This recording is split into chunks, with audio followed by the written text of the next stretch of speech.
That's a great picture of both of us.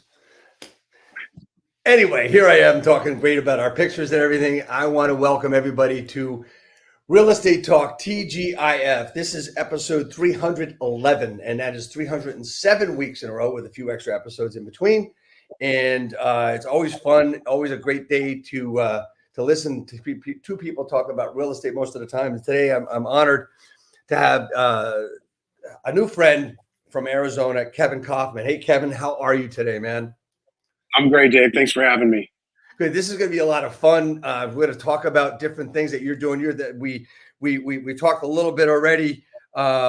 You've got the Next Level Agent podcast, which is really cool, and your Next Level Agent group. We'll talk about that, and we'll talk about a lot of fun things that people need to really understand and get into in their real estate business in 2024. With with that being said, let's not stop anything and let's just rock it. And let's Nelson hit the video. Real estate agents, are you looking to acquire clients consistently to grow your business and income for a great lifestyle? Well, this is Dave Finale, and I'm here to bring you the Real Estate Skill Builder broadcast, Real Estate Talk TGIF, brought to you by Real Estate Skill Builder and the Modern Agent team.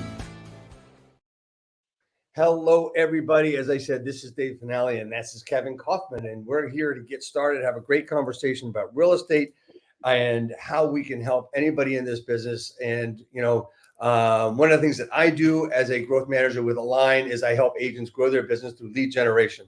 And our job is, and my goal in life is to crack the code on helping people gain more clients and to do more business. Kevin, good morning. Thanks so much for being here. How's the weather out in Arizona today? Thanks. It's getting toasty. I think it's going to be about 100 degrees today.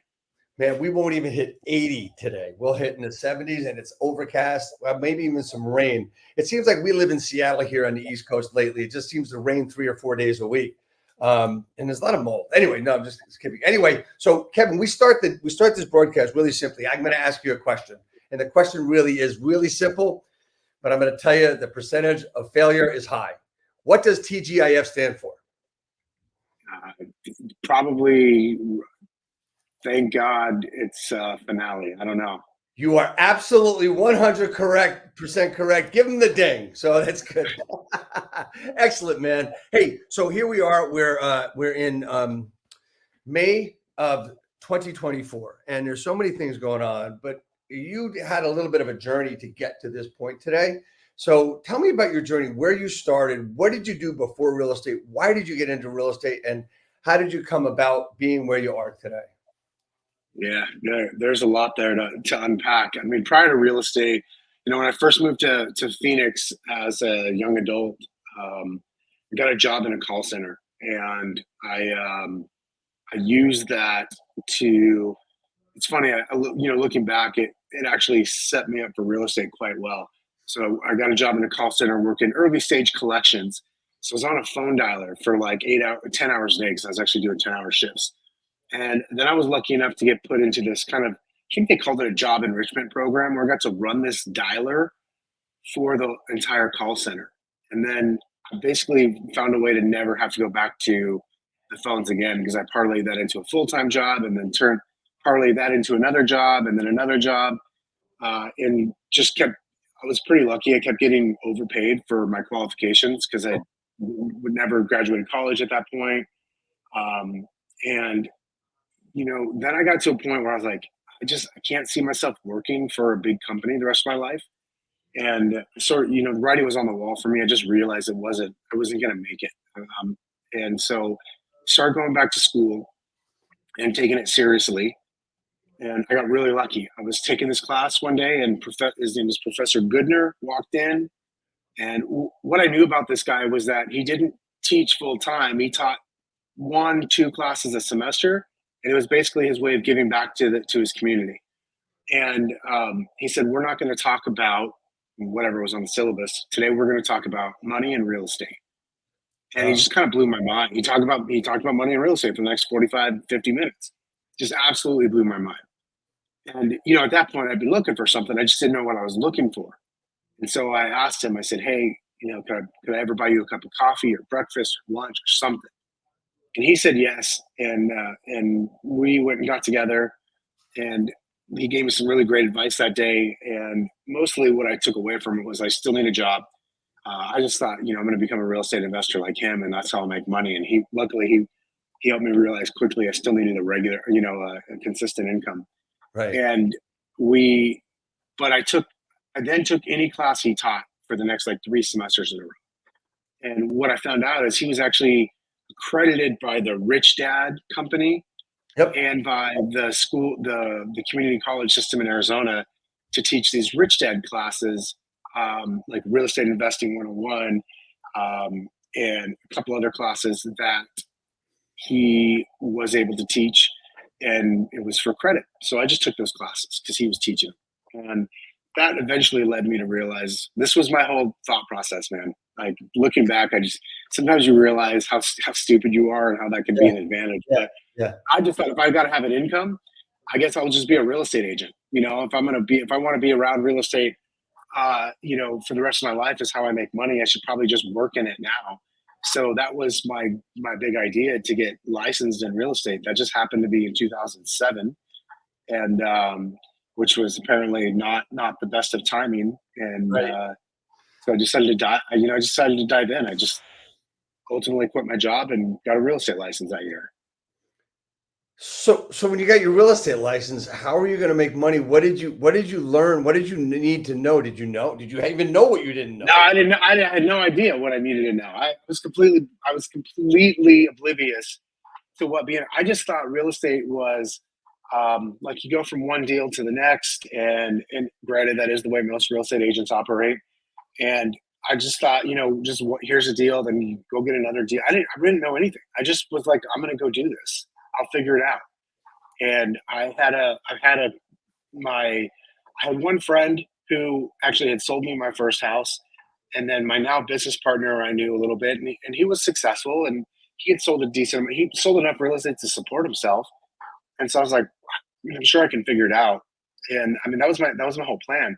What I didn't realize is, I mean, I knew the market was apparently going backwards, and Right. I was telling you offline, like I literally had friends tell me like, hey, don't do this. You shouldn't be getting in real estate now. You missed it. You missed out on the opportunity. You should it's crashing. And so me being who I am, that just made me want to do it even more.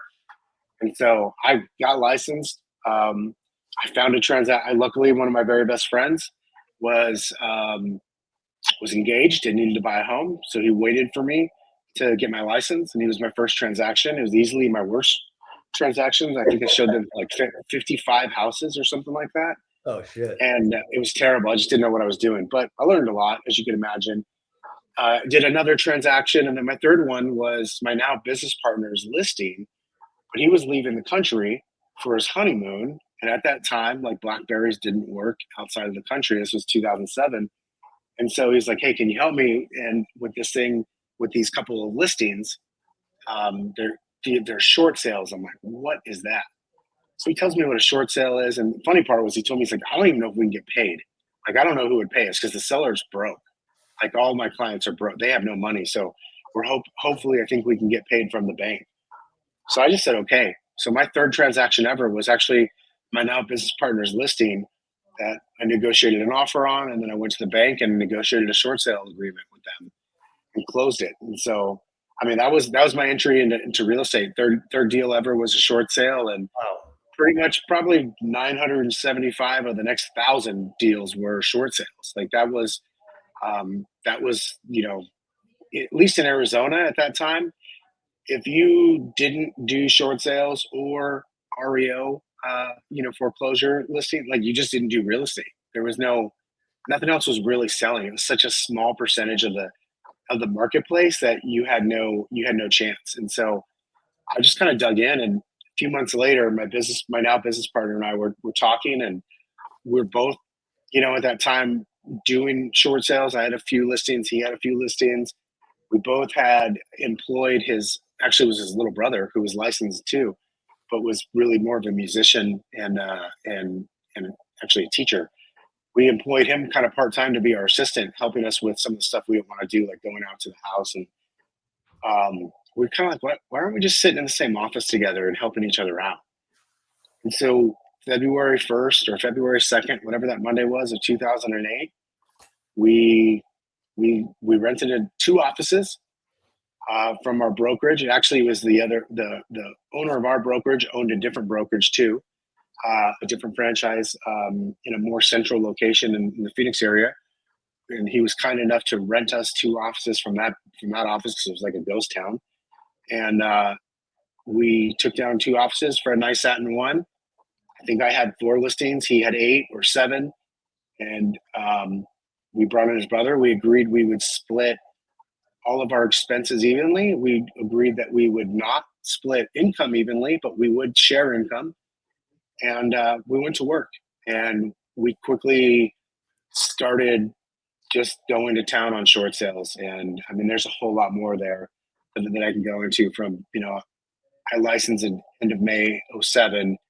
And by March of 2008, I was literally teaching classes to seasoned veteran real estate agents on short sales, which ended up being the thing that totally changed the trajectory of my life because of the relationships I built from it. But yeah, that's it. We started going to work, never really intending to be partners, trying to help each other. And because working short sales from home, talking to entry-level employees at a bank is not exactly fun. Right. And so we thought it'd be easier to do it together at an office. Yeah, that was a fun time. I mean, you got in right after things were like going crazy. I mean, I think I can only compare one thing to that time to now is that, from 2004, 5, 6, whatever it was. I mean, I think a lot of good agents forgot how to do business because they were just order takers. And then when we hit 2020 and 21 and 22, kind of the same thing happened. And when people got in the business, and that time got in the business, this time it's like, holy shit, now I got to learn how to do the business, especially with all the other crap going on, so it's really similar, but I believe that that's where the similarities end, where there's a difficult market after it, because back then, correct me if I'm wrong, there still was inventory, but it just wasn't selling. Oh, there was 60,000 homes for sale in Phoenix. Right. Like, for perspective, I can go look what we have today real quick, but for perspective, for us, a balanced market in our MLS is probably somewhere right around 25,000 or so active listings. I mean, so there was, and today, I guess this is actually a couple days ago, there's a total of 17,726 listings that are not under contract in some way, shape, or form. 21,000 if you include the under contract but accepting backups, which I never do. So about just under 18,000. So I remember that first short sale, the bank wanted something called a BPO, and I was like, "What the hell is that?" They just told me it's a broker's price pick. Well, I thought they wanted it from me, so I started writing this research paper on the Phoenix market, and I mean, it was like a 3-page dissertation on the state of the Phoenix real estate market and why this home was worth what it was worth. And so I remember it was technically 59,000 and change homes on the market. And I mean, that was my introduction to real estate. It was, there was more inventory than you could ever imagine. So when you were when your friends told you not to do it, and then your family was concerned about it, what made you do it? What was the thing that got you rolling? What was the push? Was it just you and said, screw it? They said I can't do it, so I'm going to do it, and this is how? No, it really didn't have that. That just pushed me a little bit more. I don't know, man. I just was pulled to it. I can't explain it. Here's a quick story. I remember the day I decided to quit. I had to go to town for a work trip, and I was in Pennsylvania somewhere with my boss, and I had stayed up I couldn't go to sleep that night. And I remember calling my wife, and at the time was my fiance, and I remember telling her, I can't shake this. I feel like I got to do this now. And we agreed on the phone that night, that I would work that week, and then I would come home and quit and just finish getting my real estate license and go. I don't know. I really have no idea, Dave. I just knew that that's what I had to do. Yeah. And I have no rational explanation for it. I had to do it. one of the things I've learned about myself now, looking back, and it's funny, I hadn't thought about this till you just asked the question. Um, I've realized that I definitely, I'm trying to think of the word my coach uses. Um, it's not hard for me to feel the right thing to do. I have an easy time feeling what other people are feeling, understanding where they're coming from without ever talking to them. And just, it was very intuitive to me. I don't know. It's just, I had to do it. And I was going to do it no matter what. It just didn't matter. You know, one of the things you just said is really so indicative of what a process for an agent needs to be, and what I've seen with what I do, right? So you just said you're able to feel what they're feeling and what they feel you need to do. And I was taken the class by one of my new agents recently, and when I asked, I was kind of pushing her to do better lead generation, to show up more, and then because I didn't understand what she was doing and stuff, and then all of a sudden she says to me, "This was one of the things that I'm really trying to do. Instead of mirroring about what I'm saying to someone, I want to make it easy for them to talk to me." And when she said that to me, I said, "Holy shit, that cracks a code for me a little bit to help people that's another way to explain how you need to talk to people. In other words, stop being that salesy person, that you and I have seen and heard and probably were ourselves at one point as well." Did that ever come into being with you as far as having to get through being salesy, or was it just always the fact of helping people feel what you needed to feel? No, I'll tell you, in fact, it was the opposite, which is why I think I might have struggled a little bit later in my career when I actually had to learn how to be good at sales. I've never enjoyed the word. I never enjoyed the word sales. It was kind of had a negative connotation for me, Right. and so I just noticed somebody in the comments wrote, "Have empathy and listen to understand," and that's exactly right. In fact, the word that my coach uses refers to me as an empath. Um, I tend to pick up on other people's feelings and thoughts and stuff like that, and on my own. And sometimes I have a hard time explaining why I make a decision, and it's just because I know it's the right thing to do. And I know that sounds a little bit weird, even especially for me.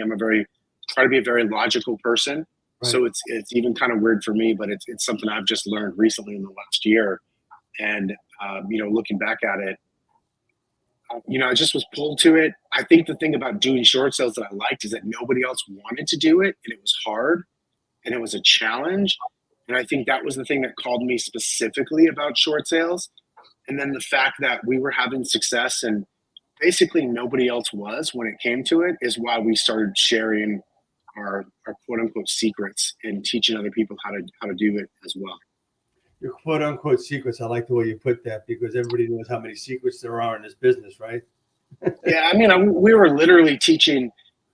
We taught a class first week in March 2008, and there was like one or two people there, and then every 2 weeks we kept teaching that class, and eventually, by the time we pulled back the reins, we were teaching every other week, and there would be anywhere from 50 to 100 people in the room, and we'd just go around town, do it in different brokerages. All of these different brokerage owners would ask us to come teach in their office, and we would.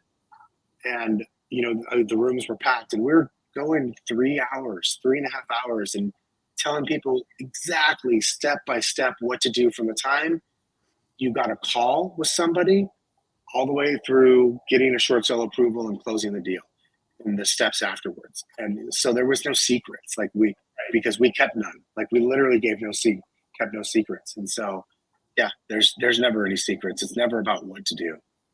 So shifting a little bit to your company in 4610, and because the whole idea behind that is very cool and very important to others, whether they're listening in now or will listen later. I mean, the way you built your team and the way you built what you do now. Talk to me a little bit about that, and where 4610 came from, and what the model of your business really turned out to be. Yeah, so what happened is we started having success with short sales, and then teaching classes, which actually ended up being like the greatest lead generation strategy ever, because most agents at that time still had their heads in the sand and were in denial about short sales. And so they would just refer their clients to Fred and I. Right. So we were like, probably a good half of our business was agent to agent referrals. And so our business started growing really fast. We had to get good. Luckily, we got some coaching and mentoring from some really, really amazing people.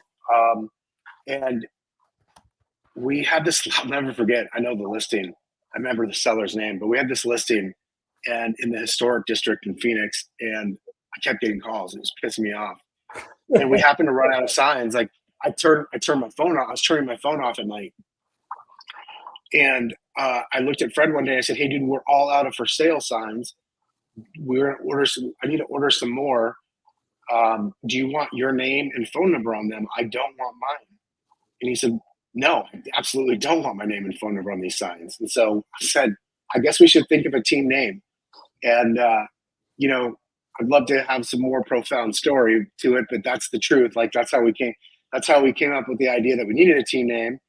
So I said, "Well, I'll think about some ideas and I'll email you tonight." And so I went home and I thought of like 5 or 6 names, and one of them was Group 4610. And the reason I thought of Group 4610 is because we had Fred and I had a mutual friend who had a kind of a creative real estate finance training company, Carlton Sheets type of stuff. And Sheets, holy shit, yeah. And yeah, the Godfather, right? And yeah, our buddy Mark had this sign. He had one of those banners, and it said "Begin with the end in mind" or "Think with the end in mind." For Fred and I, that individually had stuck out to us, especially with short sales, because like when we're talking to a seller today about the possibility of listing their home, we're already doing things and setting things up for like 3 and 6 and 9 months down the road right. in the negotiations we're going to have to go through.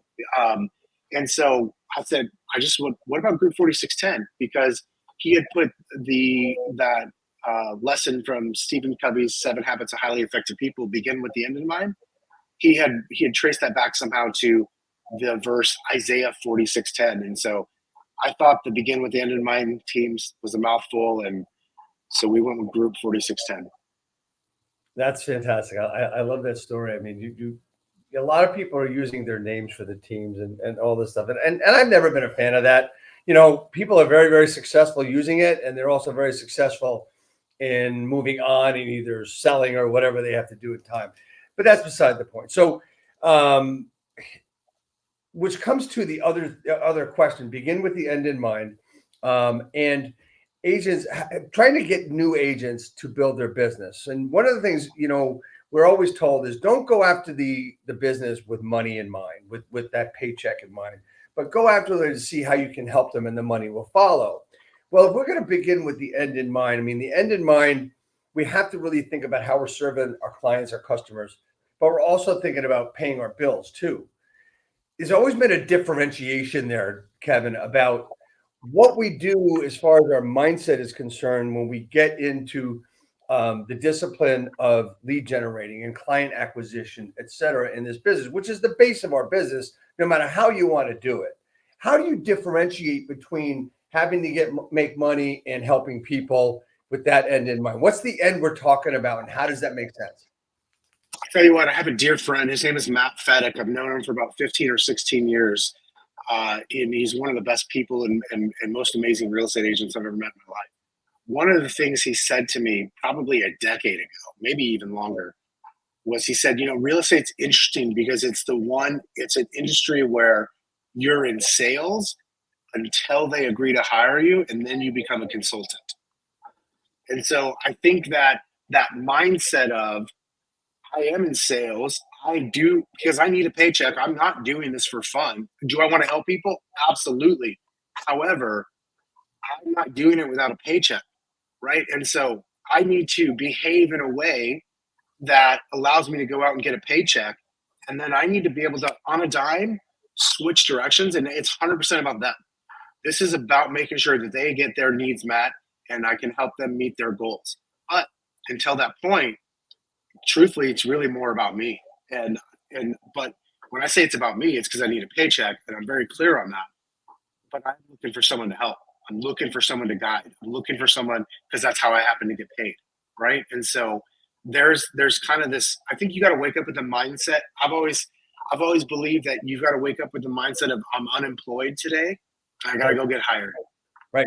Right, because as real estate agents, we're unemployed every day until we get hired. And I think one of the things you did is a really good good segue for a mindset thing is, yes, I need to make money. So let me find someone that I can help. And that is a great way to look at it, because I've asked this question an awful lot over the years, because I always like to see other opinions. And as I said to you before we came on the air, is I ask a lot of questions. I get into conversations based that can help me so that I can help others. I mean, this broadcast, I don't get paid. Nobody gets paid to do these. I do it because, I want to give back to our community, our real estate community. And I also want to make me a much better person. That's one of the reasons I do it. And that helps a lot with what you just said. I like the way you put that, and it gives me another way to go. When we talk about building our business, and I think your latest podcast on Next Level Agent podcast was about business killers, right? And the reason I bring this up is because, as I said, I work with all different kinds of agents every day, and these business killers are things that I never say you have to avoid these, but I say that this is where your business should go. Let me just explain that real quick. You need discipline. You need to remember that when you get a deal, we should look for the next deal. We should always be moving forward, right? And what you're doing is, I'm sure you probably know of a guy that I have a lot of respect for and like as a friend, Brian Danny with the Beer Home Team. And one of the things he talks about is he does the same thing every day. He goes in every day. He does his lead gen. He does his follow-up. He does his role play. And he calls it repetitious boredom. And you have to be okay with that. And the last one that you talked about in the podcast was impatience, right? So talk to me a little bit about your thoughts on what I just had to say about those 4 business killers, which are lack of discipline, being over-optimistic, being bored, and being impatient. Yeah, I think the thing is, you started to say it a second ago. It's not that, we called it how to avoid those things, or I forget the exact title, or the 4 killers you've got to cut out before it's too late. The thing is, they're gonna pop up at some point. Right. The key is to recognize when they're there, and then to manage yourself. Right. This is all about self-management and making sure that you're doing the right thing in the moment. And so, whether we're talking about impatience or lack of discipline or boredom, doesn't matter. Any of the 4, they're going to rear their head at some point. It's kind of like if you've ever heard the talk about the difference between balance and counterbalance. You're never going to be perfect on these things, but it's very important to recognize when you're being impatient. And by the way, I actually like to say that's actually my lead. People think I'm a dominant person, and I can be, but it's because I'm impatient. Impatience is my leading behavior trait for sure. And so I have to recognize when that hurts me and when that helps me. It helps me in the moment on taking action, right? Because I've got a bias towards taking action, getting things done. However, it can hurt me when I'm also the guy that's like, dude, I already know the play. I know how this is going to go. Why aren't we there yet? Because things take longer, right? Fred and I always say things take longer and cost more money than we think they're going to, right? So understanding when we're feeling bored, and we've got to find something to connect the excitement to, because the repetitiveness of our business is boring. And if you don't think it is, you're either number one, an outlier and a complete weirdo, or you're lying to yourself. It's boring as hell to sit there and make the calls every day, or whatever it is that you do to get business. It's boring as hell to just do that over and over and over again. However, if you don't do it, you're never going to have enough business to give yourself some options. And so just understanding when you're in these and never letting yourself get too far that it kills your business. So with that being said, right, we talk about what people have to do to build a business. When you got into business, and this is a quick one, when you got into business, did you know you had to lead generate, whether it was calls or whatever it was? Did you know you had to do that? No, I didn't know shit. I knew nothing. Man. What I did, the advantage I had, this is why I say actually being in a tough market like today or like I came up in is such a huge advantage. Yes. For me, the advantage was I was willing to do what everybody else wasn't, and I was getting results. And so I had people begging. I mean, dude, Dave, I laugh at myself now. I wouldn't do you the honor of taking your listing until you jump through a certain number of hoops for me. Like, I didn't even go to people's houses. I took their listings over the phone, and if they wanted, I would let them come to the office. But outside of that, like, think of the absurdity of that at that Yeah. time. That's what I was doing. Like, I had a stack of paper. I call it the dequalification package. So it was like this thick of a short sale package. If people, I wouldn't even have a second conversation with people until they filled that out. So it was, I didn't know anything about lead generation. I didn't actually learn how to become a realtor and learn how to lead generate until end of 2012, maybe. And by that time, I'd probably done 1,000 transactions or so. Yeah, that's the interesting part. When I find that the best people today are ones that got in the business back then, right? Because they didn't know any better. Like I used the phrase order takers earlier. They didn't know any better to work their ass off and have to really scrounge and scrape and then do the fucking work of that short sale, whatever it was, right? It was really just pretty amazing. When we get to impatience, one of the things I really thought was that what you were saying was really cool was that you talked about impatience with agents, right? You're impatient. I'm impatient. I always say to people when I need them to get something done for me, I always say, well, I'll have something done in the next few days. I say, okay, what time tomorrow at 10 o'clock can I expect to talk to you? I don't tell them, I'm telling them when I'm going to talk to them, when they have to have it done by in that question, right? So that's my impatience. But when it comes to real estate agents and success, or someone who's going to use a new process or whatever, I look at it that they're quitting right when they're almost about to make it. And that is always my fear is when I stop doing something like, look, I was talking about with my group today about, I try a lot of different things. I'm honest. I'll be honest. I'm the silver bullet guy. I like to see what's out there and see if it works, to see if I can learn anything, right? I throw more money away than I can even imagine to figure out what it was because I want to see if it works, right? And what I have found is that if it's not going to work, I'm going to know pretty much in the beginning if it's not going to work. But then there's those systems where you and you all of a sudden quit before it ends. And I look at it as what I like to use the phrase, I'm sure you've heard of it, called the J curve, right? So when you start and business goes down, nothing happens, and you start getting to the bottom. You don't know you're at the bottom. Then all of a sudden you see a little thing that might be working, and all of a sudden, you know what? Fuck it, I quit. And it's right before you're going to win. Why do we do that, or how do we get around that part of impatience when things don't work? We just don't keep going.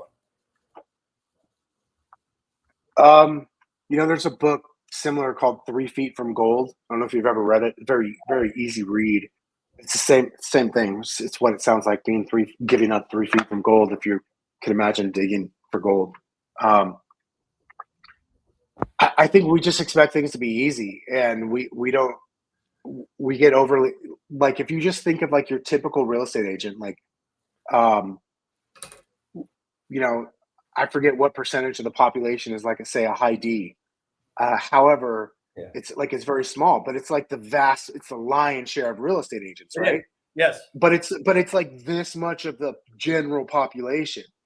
And so I think we're just our behavior is prone to wanting things faster than what's realistic. And so we give up when we're, 3 feet from gold or before that curve takes back off on the J curve. And so, I don't know what it is. I'm the same way, but here's what I always look at has somebody else succeeded doing this? Like, if I'm going to go do something new, I want to know if someone else been successful doing this, because if so, then it tells me that it's successful. And the only difference is me.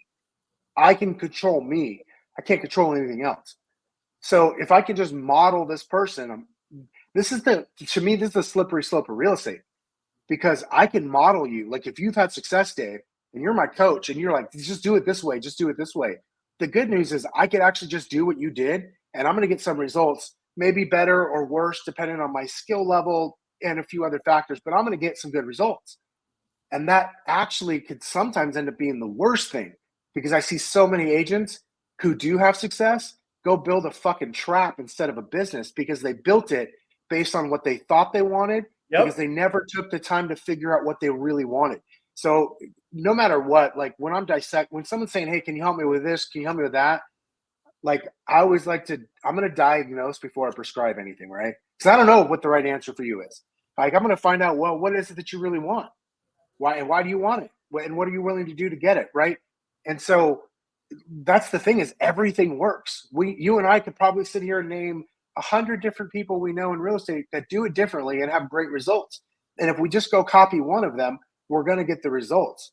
However, going back to that new agent thing, that impatient thing of like, most people just don't stick it out, because if I tell them, hey, internet leads are going to take you 6 months, nobody believes it. They think they're going to get it done in 3 months, so they quit in 3 months. If I tell them farming is going to take 6 months to a year to see a return, they're going to give up after 3 to 4 months, Right. like every single time. And it's like, well, you're never really actually committed to it. You were looking for the silver. You mentioned looking for silver bullets earlier. You're looking for the silver bullet, and the silver bullet is consistency. That's the actual silver bullet. Right. Is being consistent. It doesn't matter if you're an internet lead gen guy, if you're a sphere and referral guy, if you want to call canceled and expireds or do open house, whatever your thing is that you do to get business. Right. None of it matters. The only thing that matters is, do you do the activities consistently and effectively? Well, yeah, I mean, the one of the corniest things I've ever heard that makes so much sense. Actually, it's not corny. Is consistency is undefeated. I mean, without question, consistency is undefeated. And like you were saying, I heard you talk at another post of yours. Stop giving up. One of the things that our mutual friend Cheplak says is, don't get out of the box. Don't give up. I mean, here's one of the things that happens in prospecting, right? When you're new, people say, well, I don't want to pay a commission. Okay, bye. And one of the things that I do is when I do a role play session, or I do a session, I talk about conversations and combo skills. I say, okay, what got you stuck yesterday? What got you off the phone? Why did you get off the phone? And one of the things you were talking about is, you can't give up right away. You gotta be consistently persistent, right? So that's something I thought was really cool. What when you talk about that kind of thing? Talk to me a little bit about that and what your theories are on that. I mean, I think that people are they're avoiding, people for the most part avoid work. I mean, John says all the time, work works. Work works. Work works, But right? it's not sexy. It's not sexy. It's not what people have in their mind about what success in real estate looks like. And so people, I don't know. It's, at the end of the day, it's human behavior. Like, this is the thing that I've come to really love is, and the questions I ask myself are mostly about why we do and say the things that we do as human beings, right? Like it's the human behavior thing. Like, why do we behave this way? Um, I'm super fascinated with that, and yeah, I don't know why people avoid it. I certainly have my theories. I doubt any of them are right, but they do avoid it. Most people avoid hard work based on the fact of, like, whatever the failure rate is, 8, 9 out of 10 fail real estate within 3 to 4 years. Right.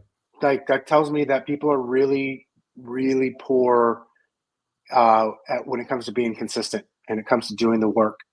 And because this industry is not that hard. I'll tell you one of my first lessons, Dave. This may sound not nice, but it was a really eye opener for me. Okay. Yeah.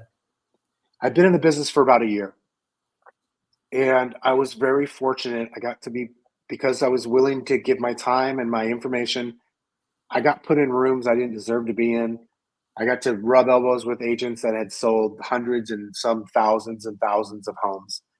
And I mean, it's how I first met Curtis Johnson, by the way, who I love and adore. Is one of my best friends and business partners. And so, what I realized, though, and this is not a shot at Curtis. This is I'm referring to a few other people that I know. I realized there were some really stupid people that were very successful in real estate. That's right. And I'll never forget the moment it dawned on me. I was at lunch. I was in Austin, Texas. Was going to Mega Agent Camp, and Fred and I shared a cab with a couple agents, and we decided to stop and get lunch on the way. And I remember thinking, one of the people at my table at lunch with me that day was one of the more successful real estate agents in the city of Phoenix. and had been for quite some time. And I remember as I was talking to this person, I remember thinking, they're not intelligent. Like the intelligence level here is low, but the determination and the willingness to just get up and do the job every day was high. And that more than made up for the low intelligence. And I saw that as a theme over and over again. So that's the cool thing about real estate. I mean, I would say the same thing about me is my stubbornness is definitely the smartest thing about me, right? I've been willing to just get up and do the work.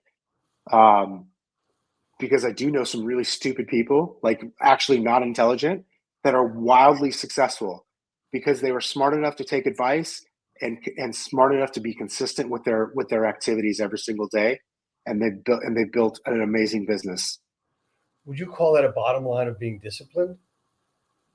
Yeah, I think that I love the word discipline to me is interesting, and the reason why is discipline is real. I want to first acknowledge that we all have certain discipline, things that we exercise discipline in. However, I think a lot of people use the word discipline to make themselves feel better about their habits rather than it actually being a muscle that they're exercising, right? And so what people don't give enough credit to is, let's take making your phone calls every day.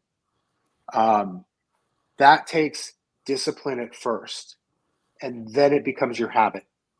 Yes. And in fact, not doing it feels weird. When you want to start working out, it takes a lot of discipline to get up and go to the gym and lift weights 3 or 5 days a week, or whatever your thing is, right? Or get on the bike, or whatever it is you do, or go for the run. That takes discipline.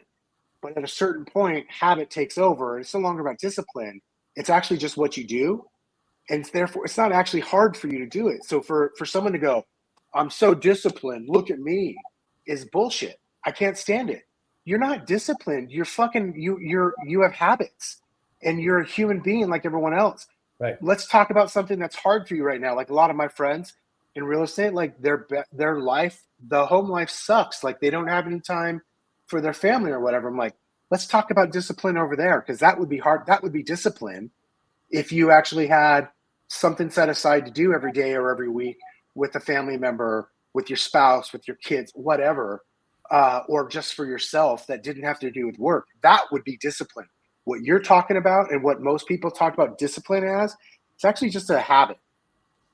Yeah, absolutely correct. I mean, that's one of the things that I think that we get into this thing of as a real estate agent, that we got to work 24/7, and that when we're with our family, we got to pick this stupid fucking thing and answer it, right?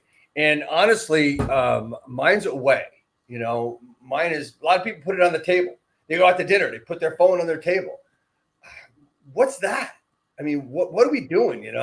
So it's just to me, it's being disciplined in the moment for what you're doing, whether it's family, whether it's your business, whether you're doing those calls 3 hours, 4 hours, 2 hours, 10 minutes a day. It is habit, and it's a muscle, as you said, to grow it. So as we start moving along in this conversation, there's so many other things that we could talk about. I want to talk about, what you think about we see over the next few years in real estate, and what's the best thing for an agent to do, and what's the best thing for them to learn. What's Kevin's guidelines or in Kevin's head? My crystal ball broke a long time ago, so I want to be really clear about that. I don't know anything. What I do know, or what I do believe, is that I'm going to always pay attention to what's happening around me, and so what we got to do is never put our head in the sand, and no matter how successful you are, never sit in the ivory tower. Like, you got to know what's going on, but to think that we could predict it, I think is not accurate. And so, have you ever heard that Jeff Bezos quote where he's talking about Amazon in the early days? And I'm paraphrasing here, but he says something to the fact of, like, people are always asking him about, like, what's next? What's the next big thing? And he's like, that's the wrong question. The right question is, what's never going to change? And how do we deliver that? In Amazon's business, like, people want stuff easy. They want it as fast as possible with, like, the least amount of friction. Things that's never going to change. a lot of other things are going to change, but that's not going to change. So how do we focus on what doesn't change? And I think that's the better question. And so we just have to continuously be students of the game, students of what is happening around us, and we do that by being in the marketplace, right, and paying attention, and not getting too far into thinking we know what the hell we're doing and what's going on. Who should people be following? Who should people be listening to? Is it their broker? Is it the industry in and of itself? What is it? I mean, it's almost never the broker. Like I know some special brokers that have been massively helpful to me over the years. Don't get me wrong. You should listen to your broker to stay out of trouble for sure. Your broker's probably not going to help you grow your income, most likely. And so I think you got to. The best way I've ever heard it said is you got to pick your profits, but you got to be discerning too in picking your profits. Don't pick some idiot on Instagram just because they got great reels and this sounds good. Like look for the fruit of what their labor. There's too many people out there that sound like experts and know nothing and have no results to speak for, right? Yes. And so you got to figure out who you're going to pay attention to and pay attention to them, but make sure but actually do some homework on them before you dive all the way into what they're teaching you. Yeah, that's so very important. That's so very important. I mean, pick your profits. I like that a lot.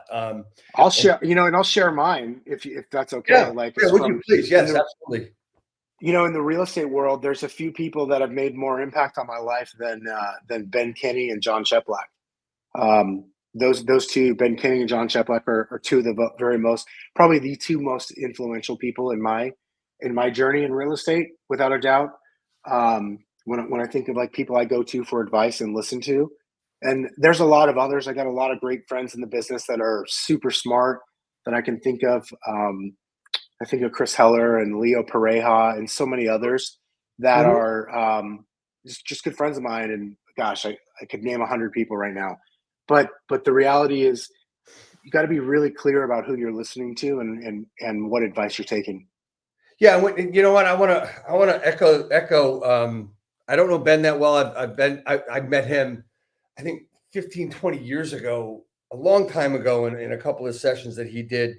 But talk about John Cheplack. I've known him for a number of years, and one of the things when you talk about picking your profits and why would I pick him as a prophet, and why have I been a disciple of his and a friend of his for so many years? Is that consistency word we used. John says the same shit today that he said 15, 16 years ago when I first met him. And he'll ask me that too.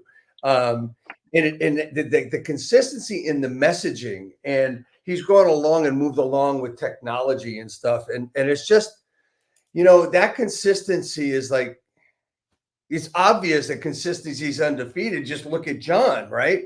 Where he came from, where he is. Another one of my prophets is Grant Wise. I mean, Grant, a much younger guy, met him, I guess, about 9 years ago.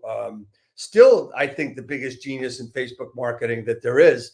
And I learned a lot from him as a human being, his story and stuff. And I think that's really the most important things. When you say pick your profits, that is like, I'm going to use that if that's okay with you. Yeah. And I just think it's really cool.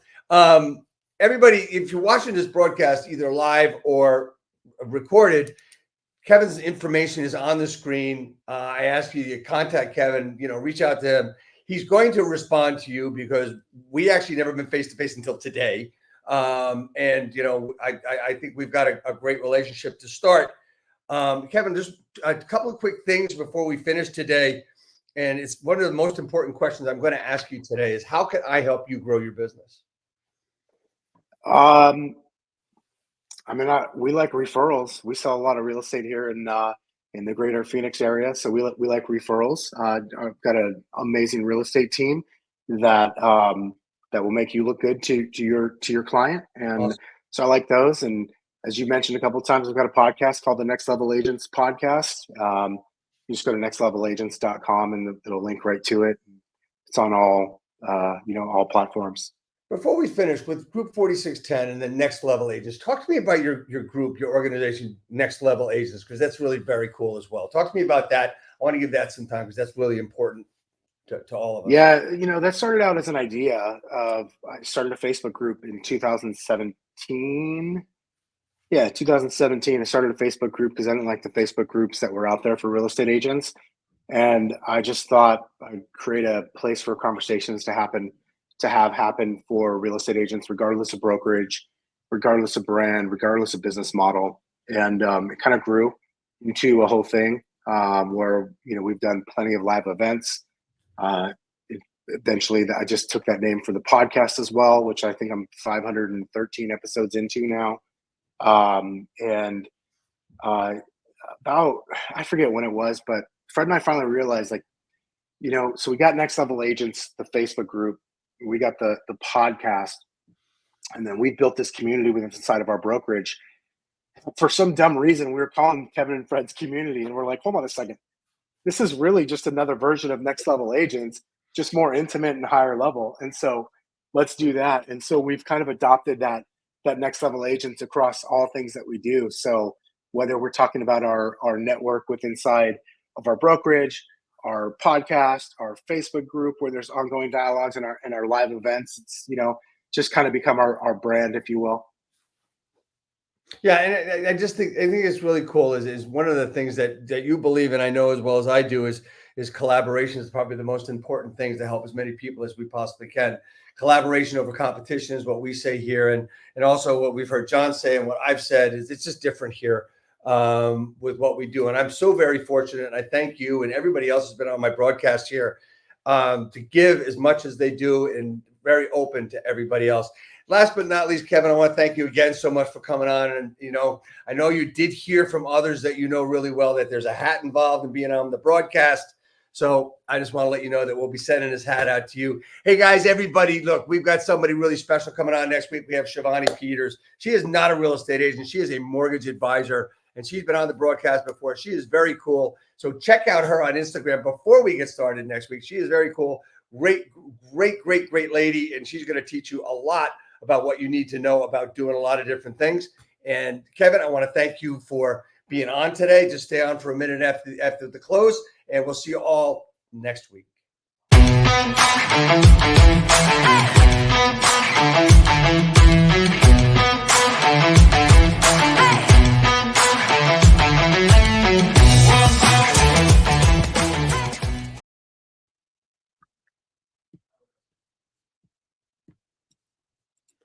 Okie dokie. Hey, man, thank you so very much.